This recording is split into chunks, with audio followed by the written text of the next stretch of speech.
हरे कृष्णा। ओम नमो भगवते वासुदेवाय। प्रिय भक्तजनों, आज हम आपके लिए विजया एकादशी की पौराणिक कथा लेकर आए हैं।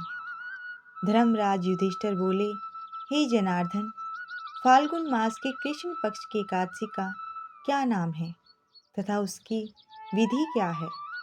कृपा करके आप मुझे बताइए। श्री भगवान जी बोले, हे राजन, फाल्गुन मास के कृष्ण पक्ष की एकादशी का नाम विजया एकादशी है। इस व्रत के प्रभाव से मनुष्य को विजय प्राप्त होती है। यह सब व्रतों से उत्तम व्रत है। इस विजया एकादशी के महात्म्य के श्रवण व पठन से समस्त पाप नाश को प्राप्त हो जाते हैं। एक समय देवर्षि नारद जी ने जगत पिता ब्रह्मा जी से कहा, महाराज, आप मुझसे फाल्गुन मास के कृष्ण पक्ष की एकादशी विधान कहिए। ब्रह्मा जी कहने लगे कि हे नारद, विजया एकादशी का व्रत पुराने तथा नए पापों को नाश करने वाला है। इस विजया एकादशी की विधि मैंने आज तक किसी से भी नहीं कही। यह समस्त मनुष्यों को विजय प्रदान करती है। त्रेता युग में मर्यादा पुरुषोत्तम श्री रामचंद्र जी को जब 14 वर्ष का वनवास हो गया, तब वे श्री लक्ष्मण तथा सीता जी सहित पंचवटी में निवास करने लगे। वहां पर दुष्ट रावण ने जब सीता जी का हरण किया, तब इस समाचार से श्री रामचंद्र जी तथा लक्ष्मण अत्यंत व्याकुल हुए और सीता जी की खोज में चल दिए। घूमते घूमते जब वे मरणासन्न जटायु के पास पहुँचे, तो जटायु उन्हें सीता जी का वृत्तांत सुनाकर स्वर्ग लोक चला गया। कुछ आगे जाकर उनकी सुग्रीव से मित्रता हुई और बाली का वध किया।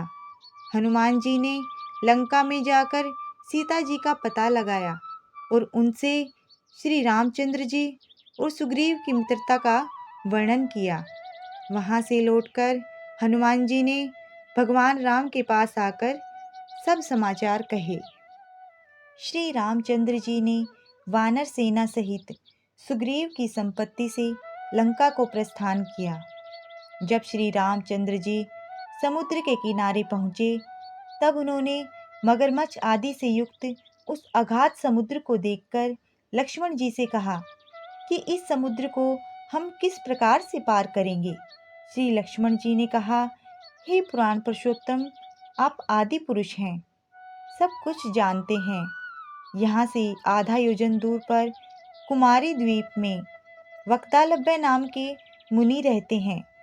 आप उनके पास जाकर इसका उपाय पूछिए। लक्ष्मण जी के इस प्रकार के वचन सुनकर श्री रामचंद्र जी वक्तालब्य ऋषि के पास गए और उनको प्रणाम करके बैठ गए। मुनि ने भी उनको मनुष्य रूप धारण किए हुए पुराण पुरुषोत्तम समझकर उनसे पूछा कि हे राम, आपका आना कैसे हुआ? रामचंद्र जी कहने लगे कि हे ऋषि, मैं अपनी सेना सहित यहाँ आया हूँ और राक्षसों को जीतने के लिए लंका जा रहा हूँ। आप कृपा करके समुद्र पार करने का कोई उपाय बतलाइए। मैं इसी कारण आपके पास आया हूँ।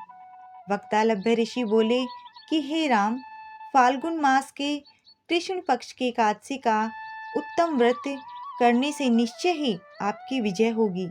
साथ ही आप समुद्र भी अवश्य पार कर लेंगे। इस व्रत की विधि यह है कि दशमी के दिन स्वर्ण, चांदी, तांबा या मिट्टी का एक घड़ा बनाएं। उस घड़े को जल से भरकर तथा 5 पल्लव रख वेदिका पर स्थापित करें। उस घड़े के नीचे सतनजा और ऊपर जौ रखे उस पर श्री नारायण भगवान की मूर्ति स्थापित करें। एकादशी के दिन स्नानादि से निर्वृत्त होकर धूप, दीप, नैवेद्य, नारियल आदि से भगवान की पूजा करें। तत्पश्चात घड़े के सामने बैठकर दिन व्यतीत करें और रात्रि को भी उसी प्रकार बैठे रहकर जागरण करें। द्वादशी के दिन नित्य नियम से निर्वृत्त होकर उस घड़े को ब्राह्मण को दे दें। हे राम, यदि तुम भी इस व्रत को सेनापतियों सहित करोगे तो तुम्हारी विजय अवश्य होगी। श्री रामचंद्र जी ने ऋषि के कथनानुसार इस व्रत को किया और इसके प्रभाव से दैत्यों पर विजय पाई।